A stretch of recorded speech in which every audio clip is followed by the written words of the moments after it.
Welcome back. Find a comfortable position and let your body get heavy. Take a slow breath in and let it out. There's nothing you need to do right now. Nowhere you need to be. Tonight I have 5 stories for you. Let them wash over you. You don't need to follow along closely. Just let the words carry you. Let's begin. The sun had just begun to dip below the horizon, wrapping the small town in a soft golden light that felt warm against my skin as I pulled into the gravel driveway. My old car, with its gentle creaks and familiar scents of leather and lavender air freshener, seemed to sigh in relief as I switched off the engine. I could hear the faint rustle of leaves in the evening breeze, a gentle reminder that summer was winding down and the chill of autumn was just beginning to tiptoe in. As I stepped out, the smell of freshly baked bread wafted from the kitchen as if beckoning me inside. The old wooden door creaked open, revealing a cozy world filled with soft shadows and the warm glow of lamps scattered around the room. My friend Theo was already there, a small smile playing on his lips as he stood by the counter, kneading the dough with the same care and rhythm that he approached so many things in life. The kitchen, with its deep blue cabinets and trailing ivy on the windowsill, felt like a sanctuary, cradling the day's warmth while the evening air began to cool.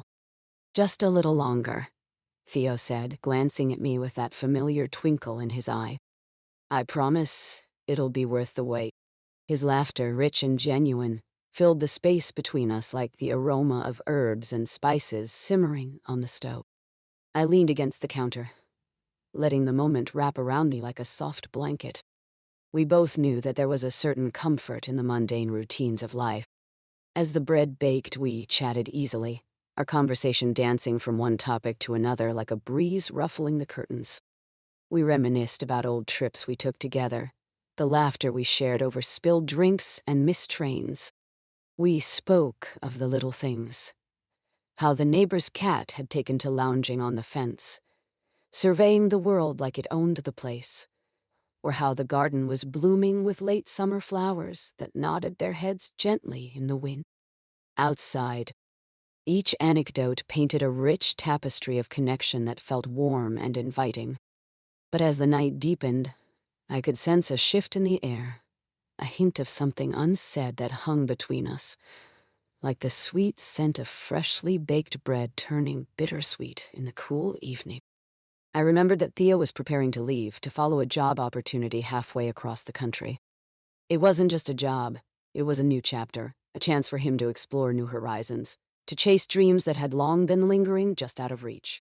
And though I felt proud of him, I also felt a hollow space start to form in my chest, an echo of what it would mean to say goodbye to this familiar rhythm of our lives. "Soon I'll have to learn to bake on my own," he said, a teasing lilt in his voice, but his eyes reflected a more profound sentiment. There was a slight tremor in his laughter, as if he too sensed the weight of this moment. I smiled back, trying to mask my own swirling feelings, but there was a warmth in his gaze that felt like an invitation to share the burden of our thoughts. "I'll hold you to that," I said, my heart pounding a little faster. "We'll have a baking competition next time you're back." Just think, I could win. I tried for playful bravado, but my voice softened as I met his gaze. "I'm going to miss you, you know." Theo nodded, a knowing look passing between us. "I'll miss you too. But I think this is a good thing, isn't it?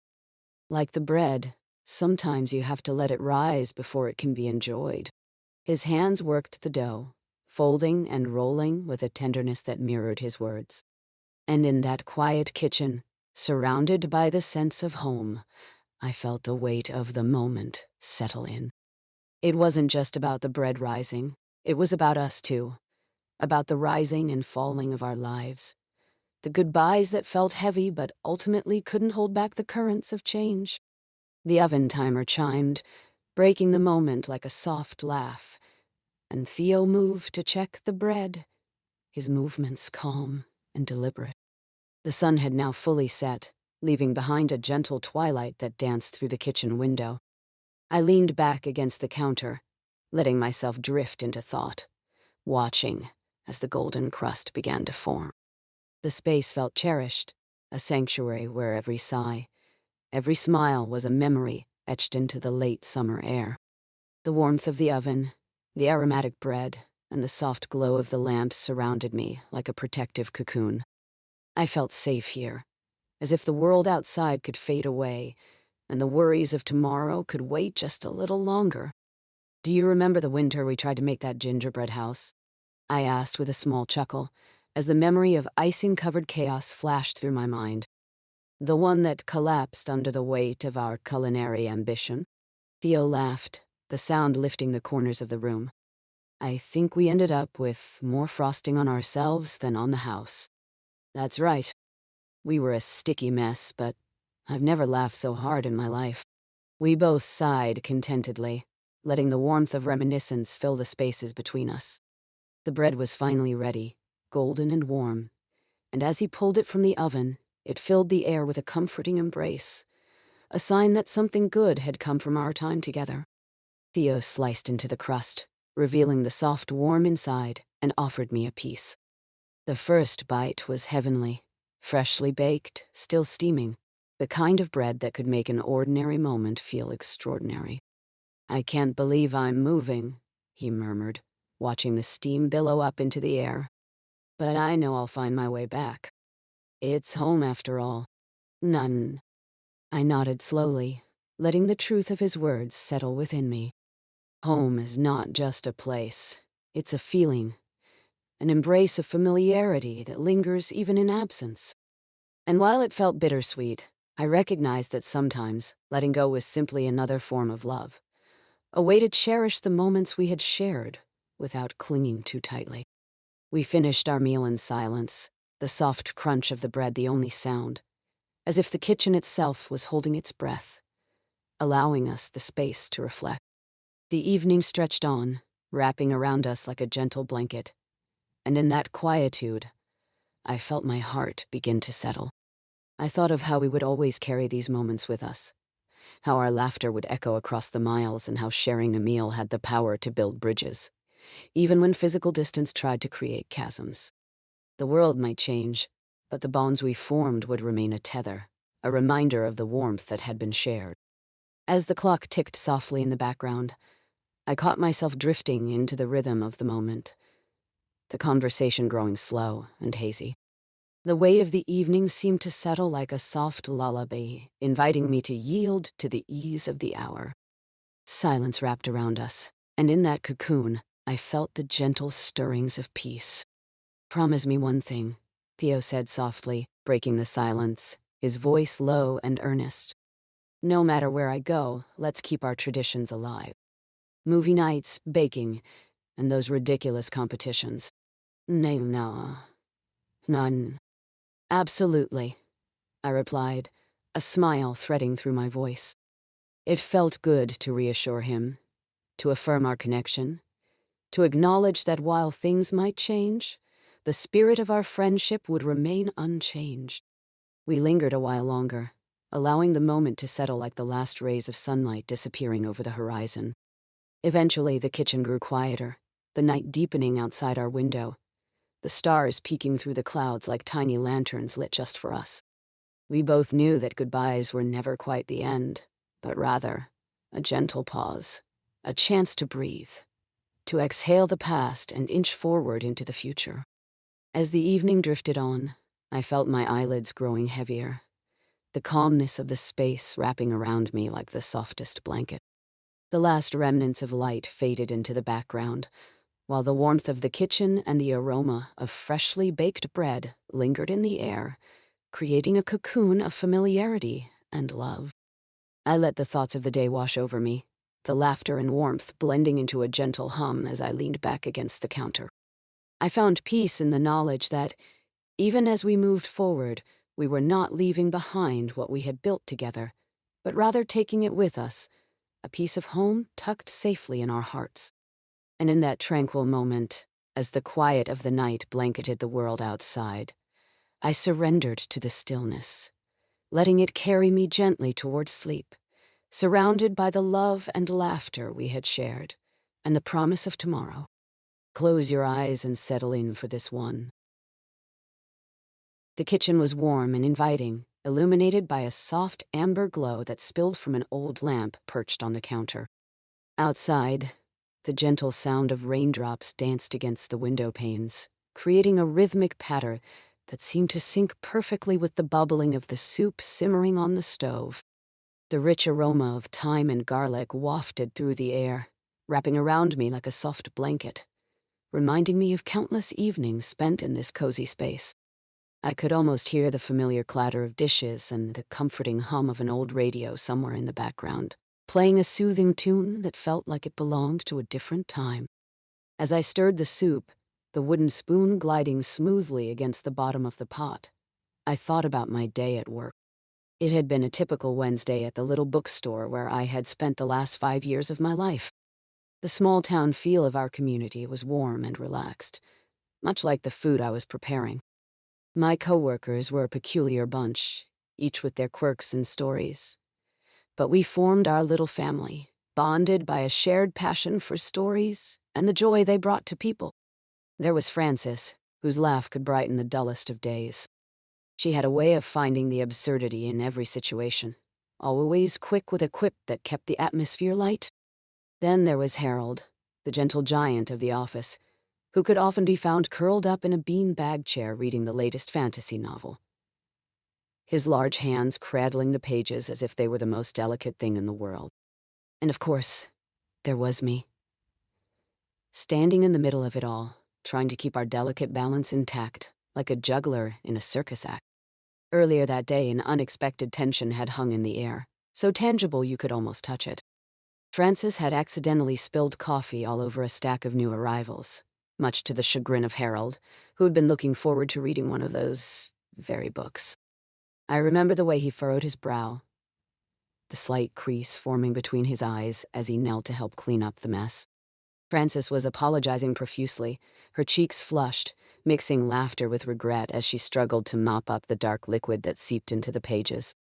I could feel the tension crackling between them, like a thin film of ice ready to break beneath their feet. After the incident, I had a quiet moment alone with Frances, who was sitting at the cafe table in the break room, staring out the window, her brow creased in thought. I could see the remnants of the rain outside, with puddles forming as the droplets splashed gently down. Her usually bright demeanor seemed dimmed, and I wondered if she felt that heavy weight of guilt as deeply as I did. "You know, I don't think Harold is mad," I reassured her, taking a seat across from her. "He cares more about the books than the coffee." I could almost hear the unspoken words between us, the delicate dance of friendship where concern intermingled with laughter. She looked more thoughtful than reassured, her fingers tapping nervously against the table. "But I really didn't mean to ruin that book. It seemed so important to him." I smiled, thinking of Harold and his collection of well-loved novels. Each book held a story, not just within its pages, but also of the people who read them, the lives they touched. "I think it's just a book. He'll forgive you. He knows you didn't mean it." Frances pursed her lips, still unconvinced, and I could see her eyes darting to the window, where the rain continued its gentle patter. It was as if she was searching for the right words in the storm, seeking solace in the familiar rhythm of nature outside. A few hours later, as I prepared to leave work, I caught sight of Harold rearranging the damaged books behind the counter, carefully separating the ones that could still be salvaged from the others. His expression was calm, and I realized that perhaps the storm of their misunderstanding had passed without much consequence.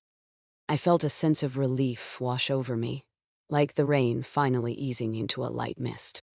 When I returned home that evening, the soup bubbling softly on the stove became my quiet companion as I reflected on the day.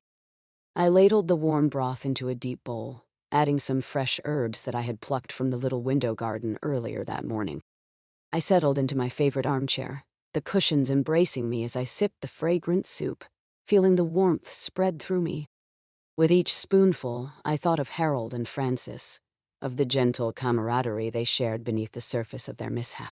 When they both arrived early the next morning, sheepish smiles on their faces, it felt like the sun breaking through the clouds, I watched as they exchanged a few playful jabs, laughter spilling out between them like an unspoken apology. "Maybe we should lay off the coffee next time," Harold teased, reaching for a book nearby, his smile softening the air around us. Frances laughed, her eyes sparkling with relief, and there it was. The easy connection had resumed, as natural as the rhythm of the rain. As the days passed, I found myself noticing how their friendship grew deeper. They shared coffee nearly every afternoon, an unspoken pact forming over the steaming mugs. They'd swap stories about the books they were reading, sometimes falling into easy silence as they savored the moment, the comfort of each other's presence filling the quiet spaces between. I often found myself in the middle, nudging them along with gentle reminders of their shared laughter. "You know, you both seem to have a talent for coffee spills," I'd quip lightly, prompting a round of chuckles, their eyes sparkling with understanding. In this way, life continued, the seasons turning like pages in a book, each day punctuated by laughter, the gentle rhythm of our workdays echoing like the heartbeat of the town outside. I could sense the warmth between them, a bond that had grown solid with time, built on stories shared and moments of vulnerability embraced. And now, as I settled deeper into my own evening routine, the soft glow of the lamp creating a cocoon of light around me, I felt at peace. The rain had long since passed, leaving behind a fresh scent in the air, and the comfort of home enveloped me like a calm reassurance. I took one last sip of my soup, feeling the warmth spread through my body, and closed my eyes, letting the tranquility settle into my bones. I knew that tomorrow would bring its own adventures, but in this quiet moment, I was simply grateful. As I turned off the lamp and nestled into the soft embrace of my blanket, I left behind the worries of the day, drifting gently into the soothing embrace of sleep. The sound of laughter echoing softly in the recesses of my mind like a well-loved story, ready to be revisited as the pages turned ever so slowly into night. Take a deep breath, and let's move on to the next one.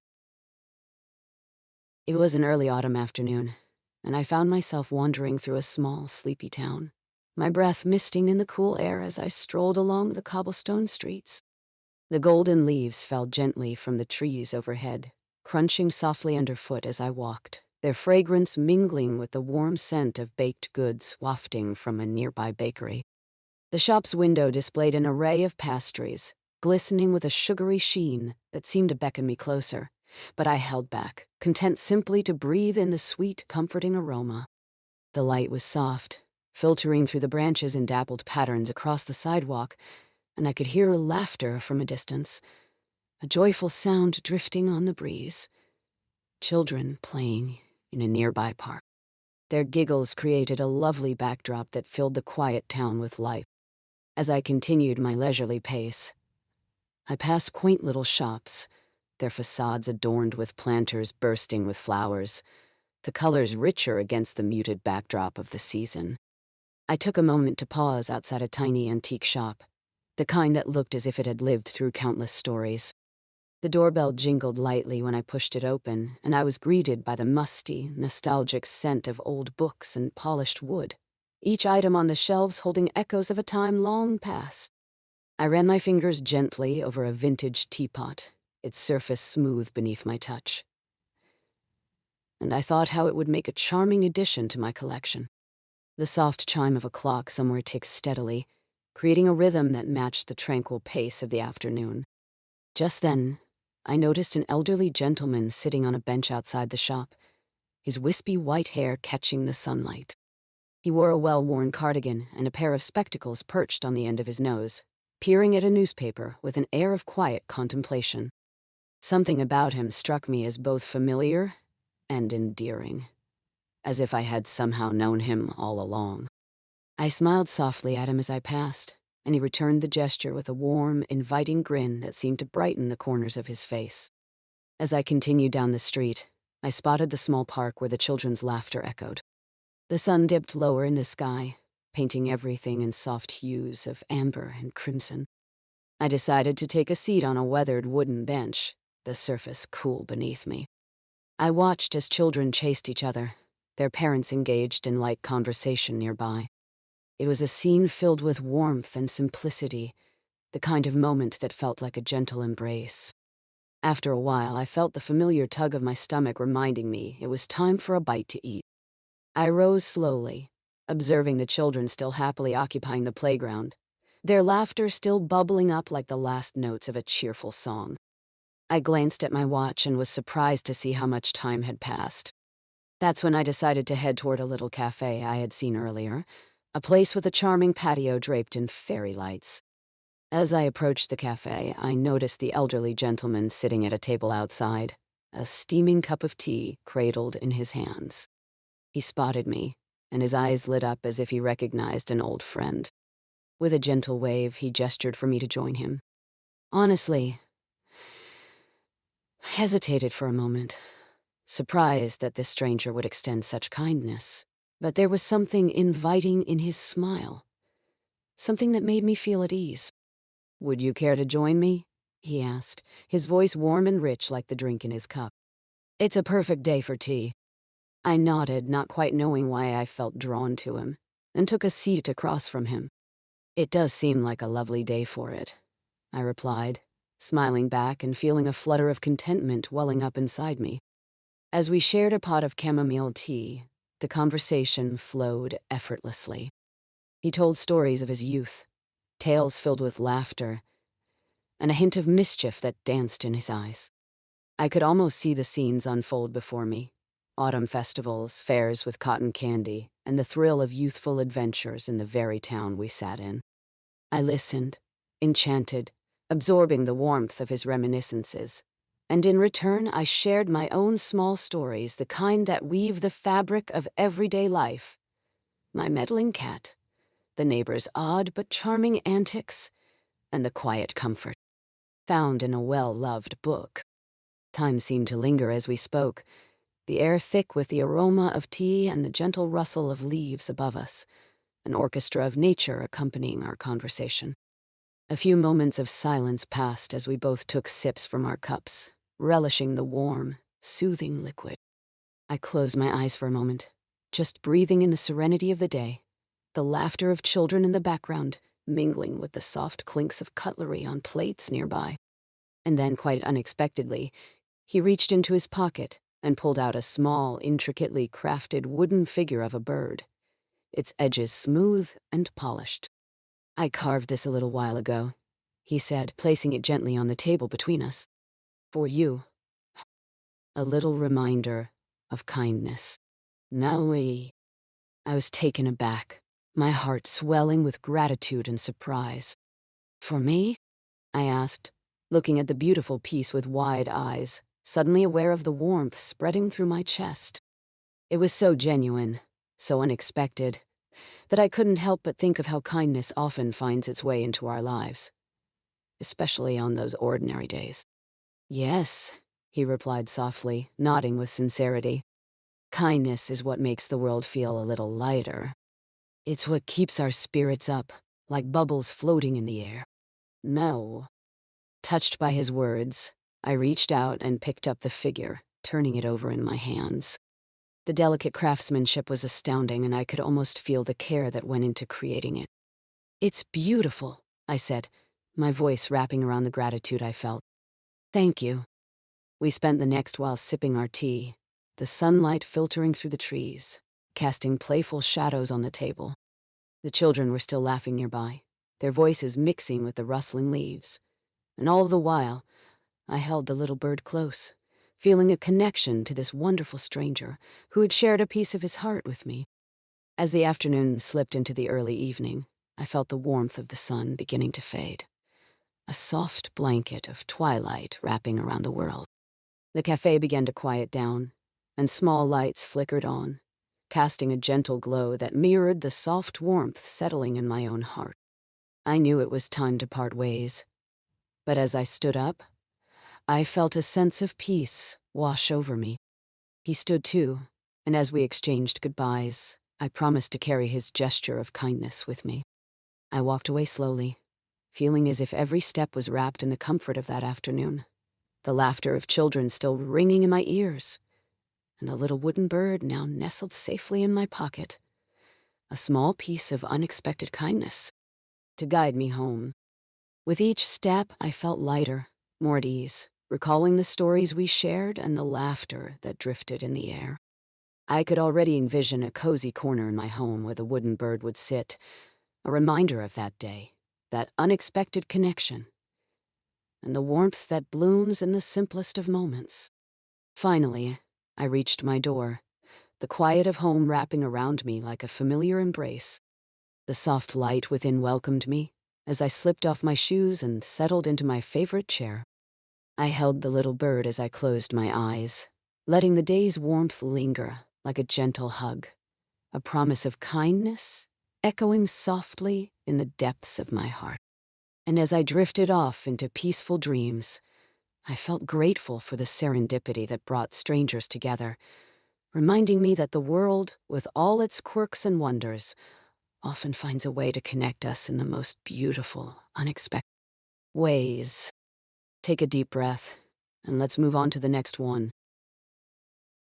I remember the early afternoon light spilling through the kitchen window, throwing golden rectangles across the worn wooden table. And the air was filled with the warm, sweet scent of cinnamon and nutmeg. My mother was baking a pie, her signature apple pie, the one that drew neighbors like moths to a flickering flame. I could hear the faint rustle of pie crust dough being rolled out, lightly dusted with flour, a sound that felt like home.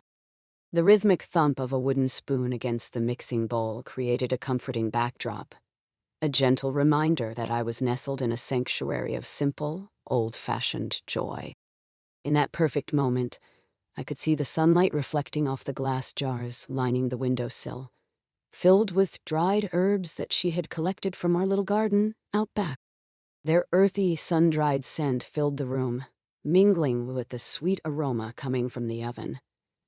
And beneath it all was a background hush. Perhaps the world outside was steadily moving on. But inside, it felt as though time were unhurried. This was our quiet corner of the universe, and nothing could disrupt it. That day, however, was destined to be stirred by a small pebble of mischief. Our neighbor, Mr. Thompson, had recently taken to borrowing our garden tools without so much as a please or a thank you. At first, I thought little of it. He was an older gentleman, perhaps a bit forgetful, and I could recall my mother, with her endless patience, lending him a shovel one rainy afternoon when he had promised to help us clear the garden.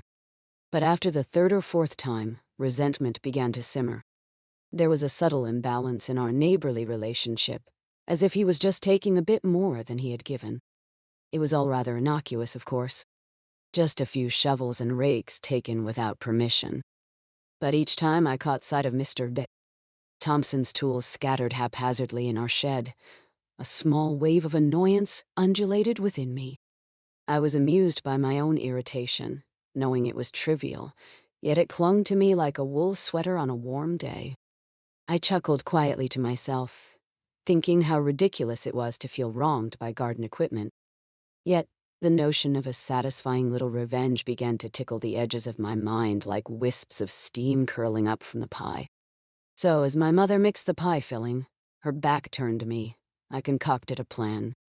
I gathered a few of the borrowed tools and decided I wouldn't return them just yet.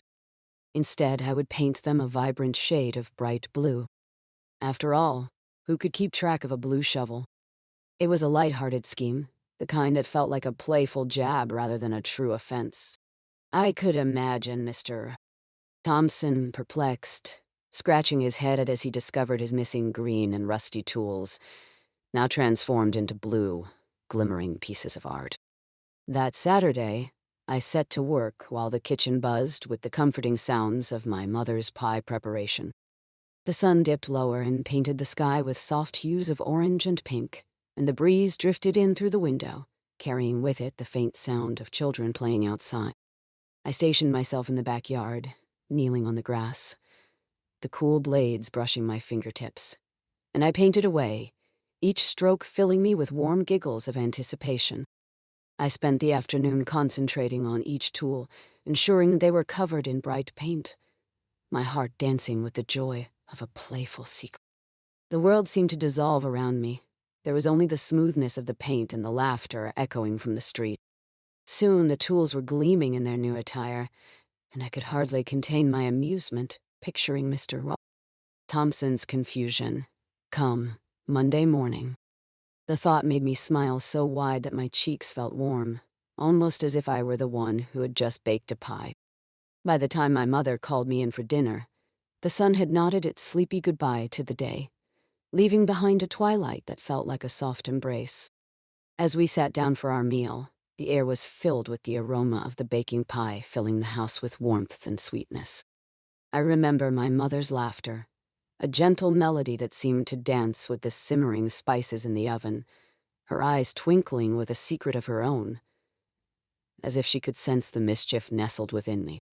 Days passed, and I almost forgot about my little act of whimsy, sinking back into the soothing rhythm of life. There was something grounding in the mundane, helping my mother with the garden, sharing stories over dinner, and listening to the rustle of leaves outside our window. Yet, the moment Mr. Thompson appeared at our door, his expression a mix of bewilderment and laughter, returned the whole memory to me with a rush. I think someone might have borrowed my tools. He chuckled, his voice wavering with a touch of humor. But they seem to have gone a bit colorful. I could barely contain myself as I watched him stand there, holding up a blue rake as if it were a relic, a piece of art he was quite puzzled about. The laughter erupted between us like sunlight piercing through clouds, and suddenly there was no more tension. Only a strange kinship born from a shared joke. I wondered if, deep down, he might have even admired the color choice. As the laughter faded, we both nestled into an easy conversation about gardening tips and the strange weather that year. I found myself smiling warmly at Mr. Thompson's stories, my small act of rebellion now transformed into a bridge between us. He shared his own tales, half in jest, about how his own stubbornness had drawn him to this colorful predicament, and before long we were trading tips on how to cultivate lilies and petunias. Two neighbors turned friends, united by a shared friends, united by a shared laugh over a set of borrowed tools. From that day forward, Mr. Thompson returned our tools with a humility I hadn't expected, leaving a small pie on our porch as a token of goodwill.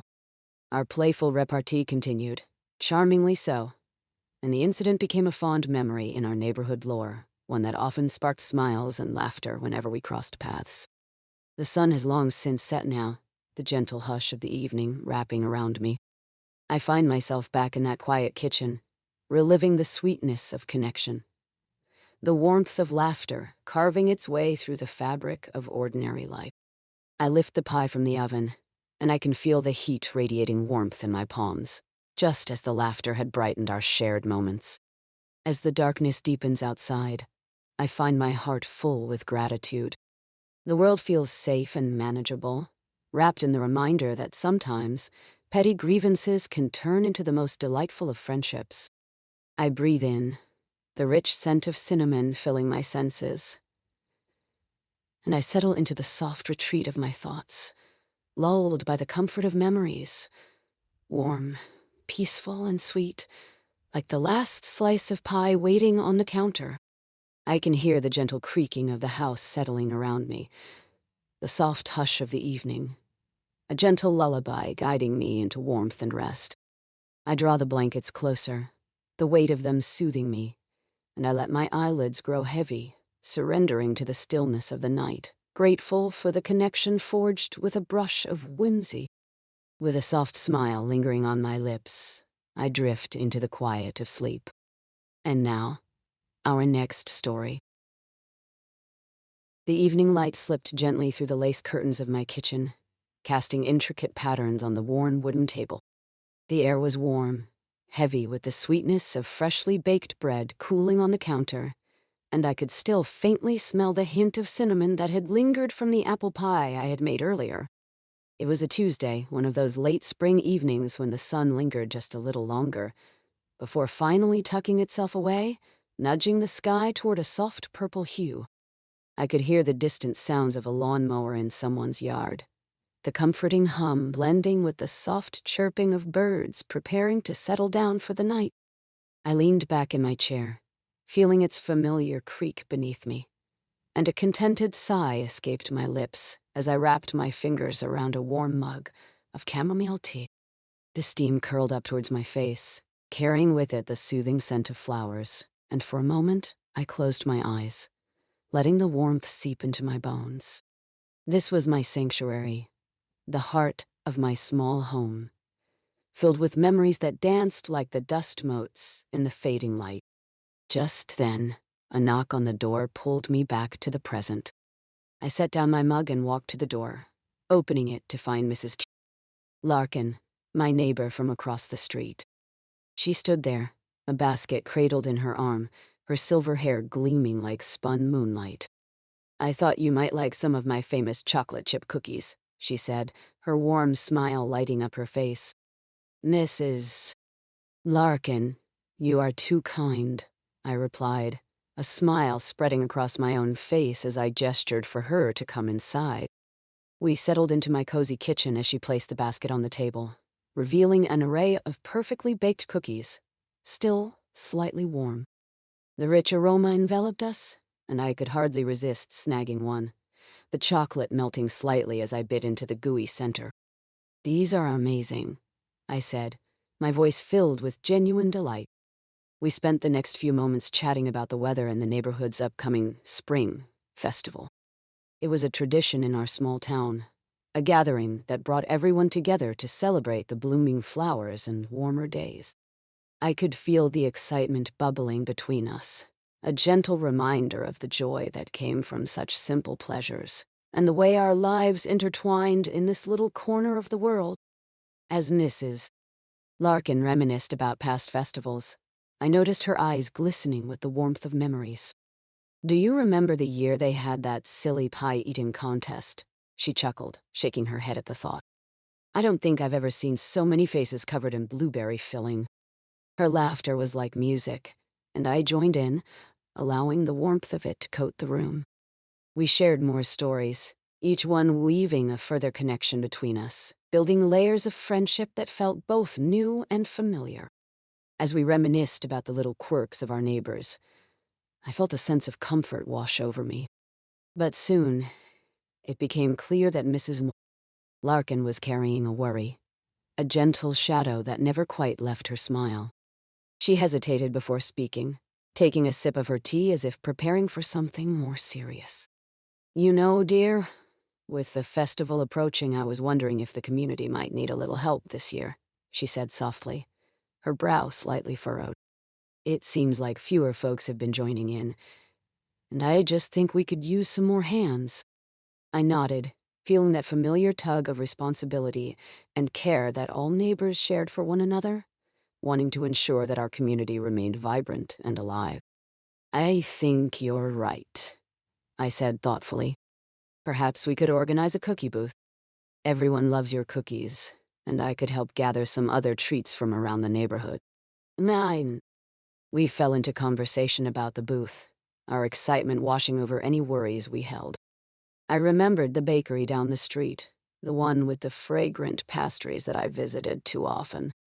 I could bring sweets from there, and perhaps even reach out to the other neighbors.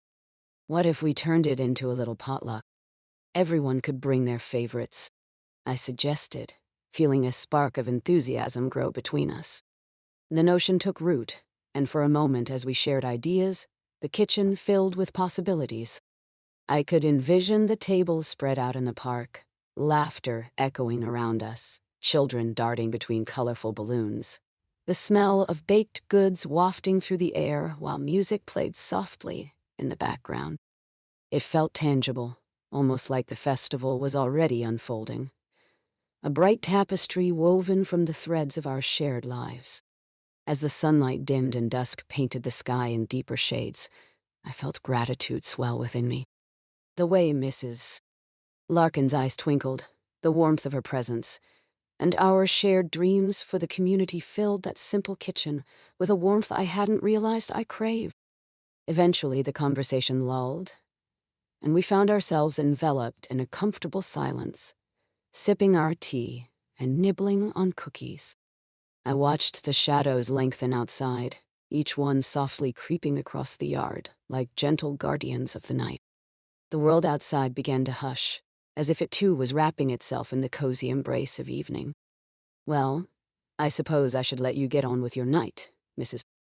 Larkin said with a smile, slowly gathering her things.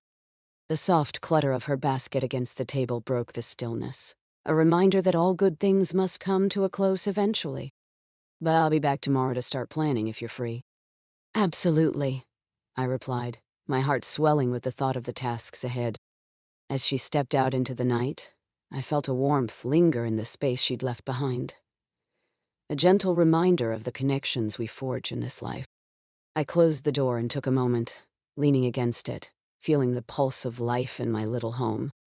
I could hear the comforting sounds of the neighborhood settling in for the night, the faint hum of distant conversations, the rustle of leaves in the soft breeze, and the gentle chirp of crickets welcoming the stars.